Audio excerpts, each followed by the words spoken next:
there's been a couple of times over the last year when the mortgage market has just like gone crazy. There's been an event, famously the mini budget, but then we saw another one in June or something, where there was a certain inflation surprise. Yeah. And so suddenly mortgage rates spike temporarily, products get pulled, they come back slowly. And it's like, at that time, it's just like, well, if you can just hold off like a couple of months, then things are going to get better than they are.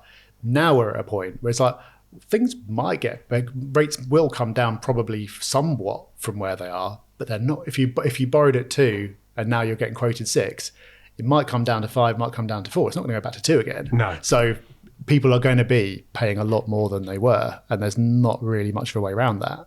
What timelines do you foresee around the rates coming down? You can't ask that question. I was literally about to say, this is not financial advice. No one make any decisions He's had based 3 on hours this. sleep and putting them right on the spot. I've tried predicting interest rates before. It doesn't go well. But I'd say my guess, and it is a guess, it's not a forecast, it's a guess. This is a forecast. Write it down, everyone. Put it in bold. No, I think the most likely is that rates will drift downwards over the next year.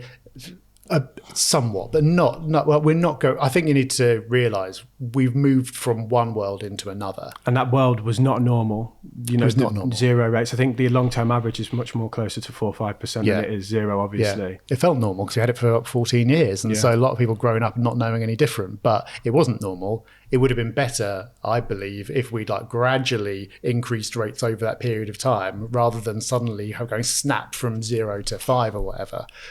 But that's the way it is. And so the only way it's going back is if something goes really wrong. Yeah. So if the economy collapses again, then rates will come down. But otherwise, this is back to normal now. So you're looking at rates, call it in the 4 to 6 band, rather than the 2 to 3 band or whatever we had in the past. Rob Dix is the only property channel I watch. Don't miss out on his insights on property investing by watching the whole interview right here.